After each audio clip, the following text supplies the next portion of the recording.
Ron? Thank you.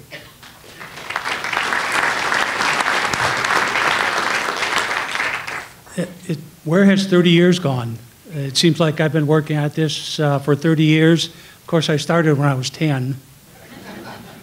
You know, listening to the speakers really reminds me of a couple observations before I do the presentation. You know, water management is not rocket science. It's a whole lot harder. The second observation is, if we think about the hydrologic cycle and all water is connected, and I think our scientists have really said it's all connected in a number of ways, yet our policymakers tend to compartmentalize water based on a geologic container, and clearly we do that in Texas. And the third observation I'd make in looking at this over a number of years, I oftentimes say, don't waste a bad drought in terms of making substantive policy changes. And if we think about that, over the years, every significant drought we've had in this state, we've seen significant changes in our regulatory approach. We had a significant drought in the late 1880s in which Texas moved then from English common law or Yankee law to our prior appropriation system for surface water. In the 1950s, the drought precipitated, no pun intended, significant changes in the integration of riparian law, Spanish law, law of Mexico into a prior appropriation system. In the 90s, and I happened to participate pretty extensively in SB 1 deliberations, certainly the drought energized the legislature and certainly Lieutenant Governor Bob Bullock to really push for Senate Bill 1. And I do recall it started to rain in about March, and the people who were really pushing for Senate Bill 1 saying, oh, rain, hold off a little bit, otherwise we won't have the impetus to push this bill through. So those are some observations about kind of water picture in Texas. Let me, part of my dilemma is I want to pack 10 pounds of jelly beans in a 5-pound sack. And so I'm going to have to go kind of quickly. And these are the two issues I'm going to deal with. I want to give you a broad overview of water uses and sources, and then talk about our regulatory categories of water. And again, we frame them based on geologic container. So we have diffuse surface water, and we recognize private ownership interest in that.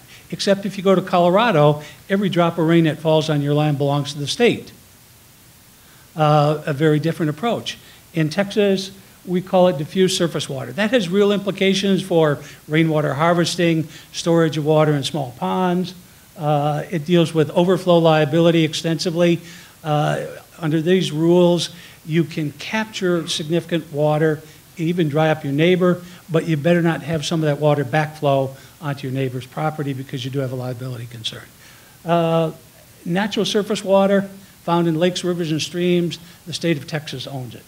Groundwater is privately owned. And groundwater districts have a responsibility, except there's one form of groundwater that's publicly owned, and that's the underflow of a river.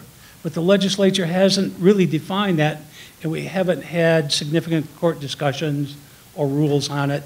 Generally, we're dealing with water in alluvial aquifers, and that will pose some interesting challenges as we manage that in the future. So, you know, we've all heard about population growth, and clearly Texas has experienced it. Where is it going to be? Visualize, folks, a city extending from Dallas to Waco to Austin to New Braunfels to San Antonio, 4 miles wide on both sides of Interstate 45. That's where predominantly our people are going to follow the path of expressways. It isn't going to be out extensively in West Texas, in Muleshoe, Circleback, Needmore, areas of West Texas. It's predominantly going to be along the I-35 corridor, where we have water shortages. We use about 18 million acre feet. It's projected to be about 21 million. What demand is growing, or uses are growing, supply is somewhat limited, or shrinking if we consider surface water supplies. What are our strategies?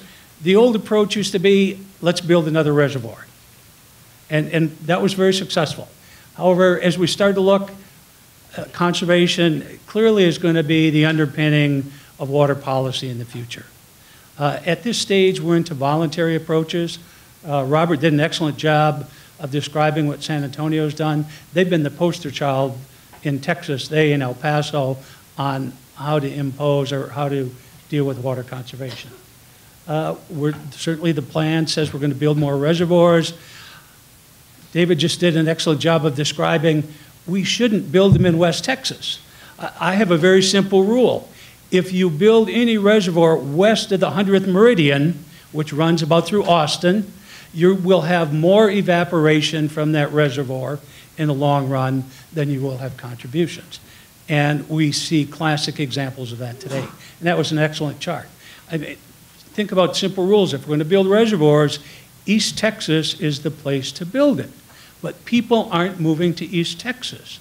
So we have some real challenges. If we're going to build surface water storage, that's the place to build them, not in West Texas, but the demand is growing along the I-35 corridor.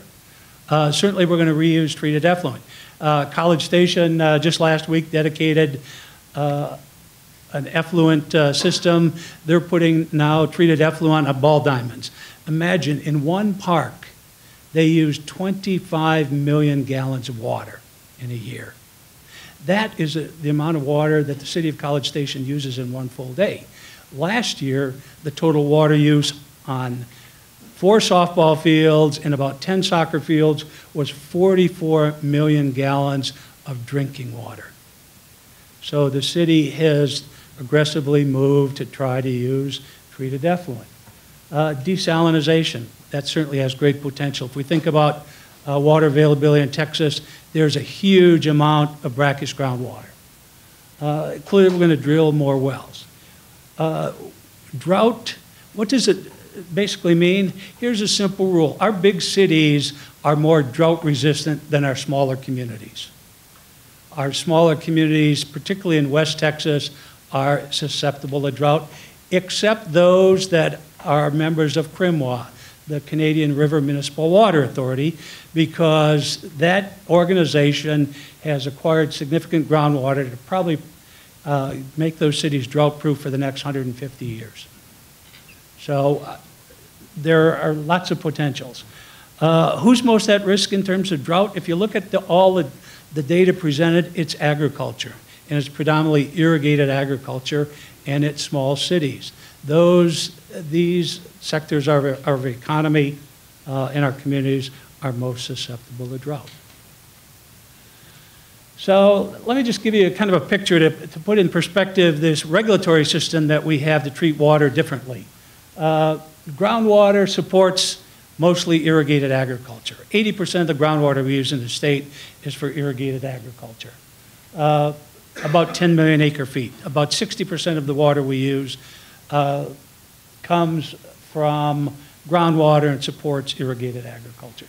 Cities rely predominantly on surface water supplies, but that isn't true across the state. There are a number of cities that rely exclusively on groundwater. My hometown, College Station, relies exclusively on groundwater. We just happen to be sitting over a huge underground lake. So I tell folks it's good news and bad news. The good news is we're drought resistant. The bad news is Houston now knows about it. Industry uses about 9%, mostly surface water. So it's really a state of haves and have-nots in terms of the rules that we've adopted and the sectors of the economy that rely on surface and groundwater. So municipalities, if we took these 3 big muni areas, they use about 70% of all the municipal water used in this state are used in these 3 areas. That's pretty phenomenal when you think about it. For irrigation water use, and certainly irrigation is critical for Texas agriculture, there's 3 predominant areas. It's the High Plains, it's the lower Rio Grande Valley, and it's the Winter Gardens area. And if we think about water use for irrigation, about 3/4 of the water we use in the state are used in those 3 areas. So when you think about surface water resources, we're extremely lucky. 191,000 river miles. That's enough to go around the equator about 2.5 times. Our river system in Texas is just really amazing. If you think about some 11 1,000 named rivers, streams, and creeks. I jokingly say we want to name our rivers after animals or certain fruits, but we don't name them, except for Onion Creek, after vegetables. So I've never seen a carrot creek. You know, I've seen a peach creek, a plum creek, an apple creek, a cherry creek, a horse river, a donkey river, a mule river. Kind of interesting observations. In terms of rainwater harvesting, 7,000 plus ponds, and much of that, again, goes back to ownership of diffuse surface water, a tremendous number of surface water rights holders. However, the reality is about 90% of the surface water owners are controlled by about 200 users. So if you take this huge number, but the big 200 control about 90% of our surface water. Approximately 190 reservoirs hold more than 5,000 acre feet. 95% are just 75 reservoirs, and most of the water in our rivers is fully spoken for. In other words, it's been allocated. So if we really think about building more reservoirs, it's going to be a challenge, particularly when we consider our surface water system prior appropriation. So where's our surface water? Again, the irony is mostly in East Texas.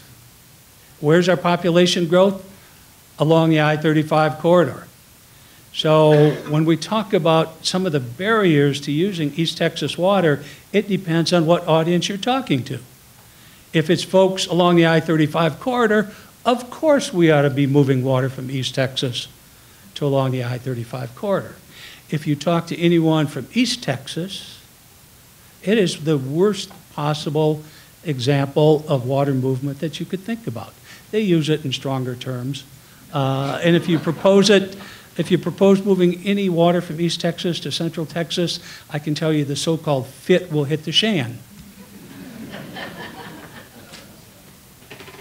So these are our major reservoirs, holding about 95% of the water. If you think about the worst place to build reservoirs, it's west of the 100th meridian. The better place is east of that 100th meridian, actually east of Interstate 45. You get a closer balance between evaporation storage and usability. Nonetheless, we have built a number of reservoirs in West Texas or west of the 35 corridor. So that's kind of a picture of surface water. Let me talk a little bit about ownership then. Diffuse surface water, the rain falling on your land is yours. You can capture as much of it as you'd like. In fact, if you're higher on the hillside than your neighbor and you capture it all and your neighbor then has very little flow, your neighbor is SOL, shucks out of luck. You may know it as a different term. You can store it in a pond. So as a result, drive through the landscape of Texas. We call them stock tanks and ponds. That's an attribute of our legal system that allows for more decentralized, downscaled storage of water. The admonition of this is, however, don't flood your neighbor. If your pond backs up onto your neighbor's property, you have some liability risks. On a larger scale, Texas has adopted a natural flow rule for dealing with diffuse surface water. What this basically means is if you drive around the state, you look for detention ponds. So when we put concrete down, when we build structures, we create impermeable layers, we cause greater water to run off. Our Texas law says, well, you have to treat it as natural flow. You have to mimic this parking lot as if it wasn't there. What that means is you build a big storage area to hold that water, to release it as if you didn't build that. And so you see, from a land use perspective, a direct example of a legal system that has an impact on land use practices. The caveat, once it enters a water course, it's transformed. You no longer own it. It belongs to the state of Texas. So state-owned surface water found in water courses. What's a water course? Well, it has a bed and banks. If you read the underlying statute, it's about every little slough or gully that exists in this state when it's no longer diffused. If it makes its way into any channelized, no matter how small it is, theoretically it belongs to the state. Well, I mean, that's just impractical in trying to go out and tell people, well, you can't capture that water, it really belongs to the state. Nonetheless, this is the standard definition. So if you want a water right today on surface water, most of our water is spoken for. So that means you have to purchase a water permit and move it from one area to another. That's where the Interbasin Transfer rule comes into effect. We move water extensively within our river systems. In fact, river authorities are marketers. They're in the business of selling water. Or you can purchase water. The critical feature of this system, and as you think about water allocation, so long as there's plenty of water, most people aren't too worried about it. It's when we get into scarcity. The way we resolve scarcity issues in Texas is through seniority. The oldest water right holder gets their water first. This summer, we saw real implications of that as TCEQ was sending out notices to communities and to water rights holders. You have to stop using water because someone downstream has a more senior water right than you do. As part of SB 1, one of the proposals that was in SB 1 that was subsequently removed to talk about vulnerability of communities, there was legislation that said if we're in droughts of record where there's only 50% of the water available, we ought to tell people about that beforehand so they can undertake action rather than running a model saying, oops, we're in a drought right now, maybe we ought to do something. Oftentimes it's too late. Nonetheless, that got pulled out. So there's reservoir versus run-of-the-river rights. If you have a reservoir, basically you own that water in it. Downstream water rights holders don't have a right to that. They have so-called run-of-the-river rights. So you see this tension. Evolving issues, interbasin transfers. Texas law right now makes it almost prohibitive to move water from one basin to another. And the way that the statute does this is to put a whole series of notifications in, but more importantly, any water that moves from one watershed to another becomes junior to all other interest. Well, if you consider the seniority system, you end up buying paper water in a drought. If you've got normal conditions, not a big deal. So to have some coherence in long-range planning and considering where our population is going to go, we have to, the legislature has to rethink that rule. Environmental flows is a big issue. We've awarded most water permits without a consideration of environmental flows. We're going through an extensive study period now to figure out the number, but the challenge will be who's going to give up water to meet those environmental flows. We think it's difficult just determining how much water we need. The battle will really come, how are we going to go back and retrofit our water system to be able to provide that water? If we think about the seniority rule, oftentimes the most senior water rights holder may be someone that's putting water to a very low valued use.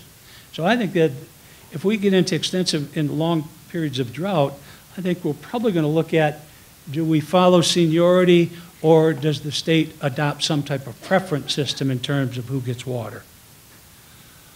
Just to show you, here's a Guadalupe water rights system. If you look at 90% of the flow of the Guadalupe, these 10 water rights holders controlled 90% of it. Groundwater factoids. Nearly 60% of the water we use comes from groundwater. Now our Supreme Court has said there's a property ownership in groundwater. About 80% of the state overlies it. About 2/3 of the water we use in groundwater comes from the Ogallala. It's the grandparent of all aquifers. And we use that water, 95, 96% of it is used to irrigate 4 crops. The other percentage of it takes care of water needs of the 11 cities that are members of CRMWA. Agriculture, when you really hear about changing the rules, it's privately owned. If you change those rules, it has a profound impact on agriculture. CRMWA, just to point out the success they've had, they've acquired approximately 400,000 acres of land that have water rights. In many ways, I think the cities there have had their water needs taken care of for the next 100, 150 years. they relied on Lake Meredith. They're not relying on Lake Meredith today. That tells you about the wisdom of building reservoirs west of the 100th meridian. Midland, Odessa, again, is completing a new well field. Again, the wisdom of building reservoirs in areas where evaporation exceeds input. And SAWS has really undertaken actions to bring more groundwater. Let me skip over these. I put together this. Let me skip over that. I told you I'm trying to put 10 pounds of jelly beans in a 5-pound bag.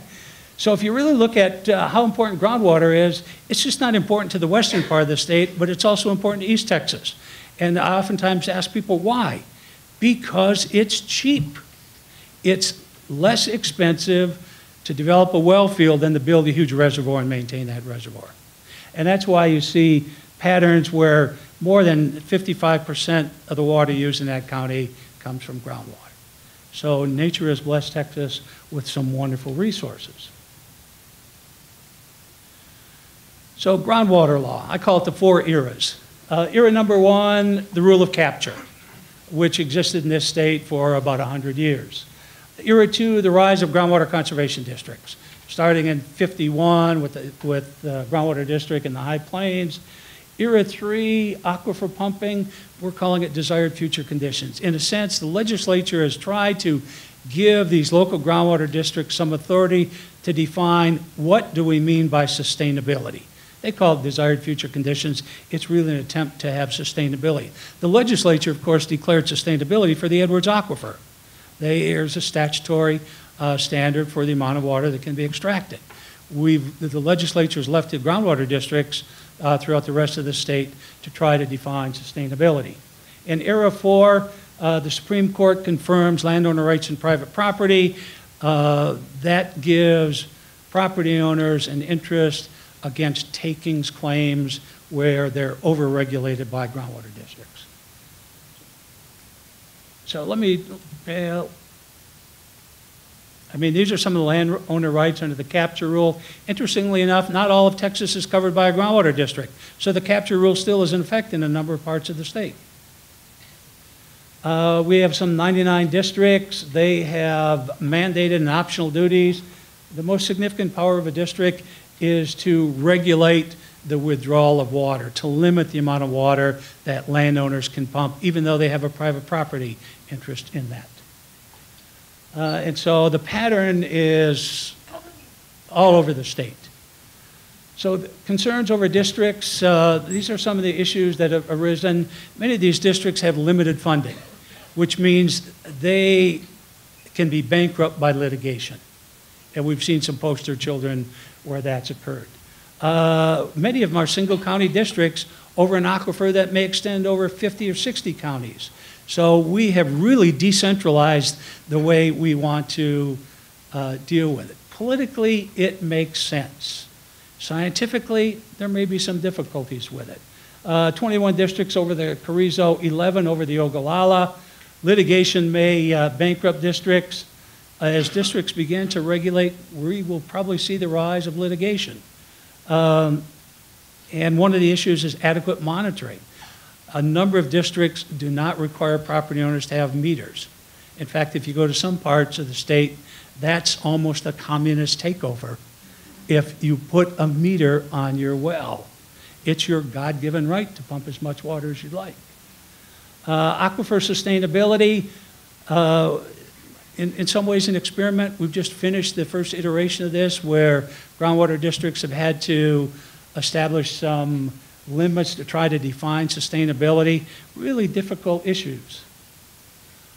Some examples, limit pumping to the amount of annual recharge. You could maintain aquifer levels at a current level. What that does, it freezes you in time. It empowers those local uses. It may prevent water from moving to higher valued uses. The Ogallala Aquifer, they've adopted a 50-50 rule, leaving half of the water in place after 50 years. So some of the concerns with the DFC process, many people have said very few stakeholders had an input into this. They were primarily groundwater conservation district directors. With the regional planning process, we allowed more voices into this process. What the legislature does with this is anyone's guess. It may complicate regional planning. It may deprive cities of access. It may limit economic development. It may limit transfers. In ERA 4, landowners have property interest in water. The Supreme Court said groundwater districts may limit landowner pumping. But landowners, if the regulations are too onerous, may pursue takings claims against districts. So, concluding observations, I want to lead, it's always dangerous to stand between people and their coffee break. These are some concluding observations. Certainly, we're going to see greater political involvement in surface and groundwater regulations. Many states have moved to integrative management, where a single agency deals with surface and groundwater. Texas has gone a different path. Few states in the West have gone that. California is much like Texas. Nebraska is much like Texas. But other states have vested integrated management and planning in one agency. Water is so valuable in Texas, we have at least, 4 or 5 state agencies that we've given responsibility for some aspect of water. A cynic might say, well, the legislature didn't trust any one agency, so they decentralized. You're going to see greater pressure to move water between basins. You'll see increasing pressure, I think, to consolidate groundwater conservation districts. You're going to see greater stakeholder involvement. The bad news is the era of cheap water is over in Texas. It will become increasingly expensive. If you're an economist, you would argue we don't need all these other water conservation practices. We can deal with it by pricing. If you go to Santa Fe, New Mexico, the first 10,000 gallons of water you use, you pay over around $4 a gallon, or per 1,000 gallons. If you go over 10,000, it's $18 for every 1,000 gallons you use. How much water, or how many customers in San Antonio or Santa Fe do you think go over that? Very few, even in a wealthy city such as that. So that's the bad news. The good news, there's plenty of water. There's huge amounts of brackish groundwater. The bad news is it's going to be expensive. And with that, I'll stop and entertain 1 or 2 questions.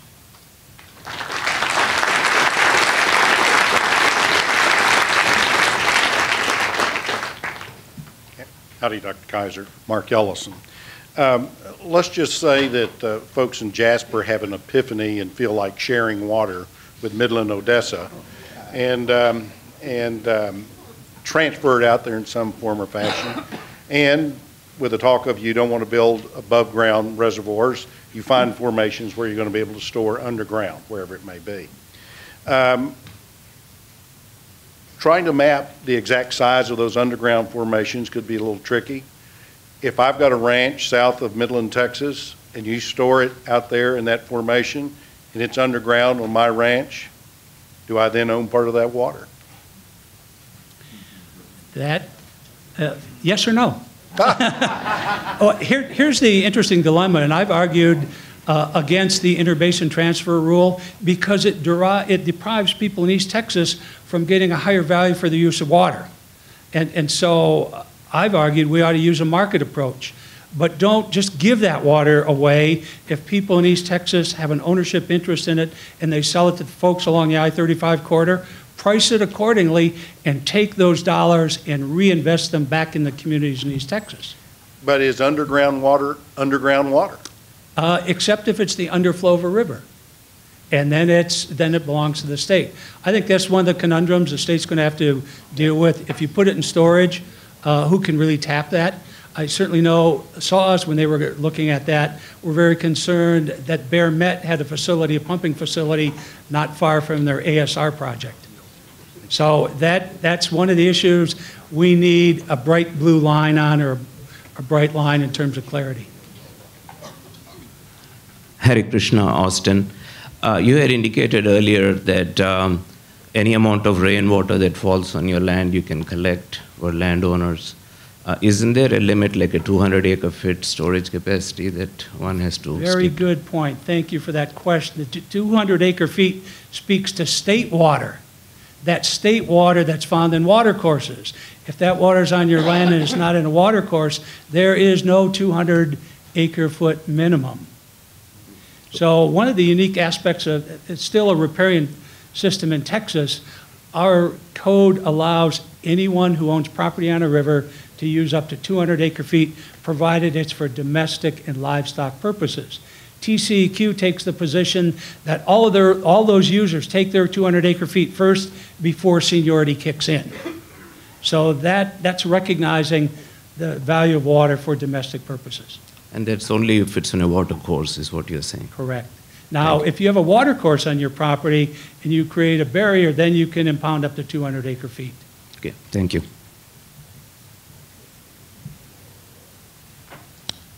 Coffee time.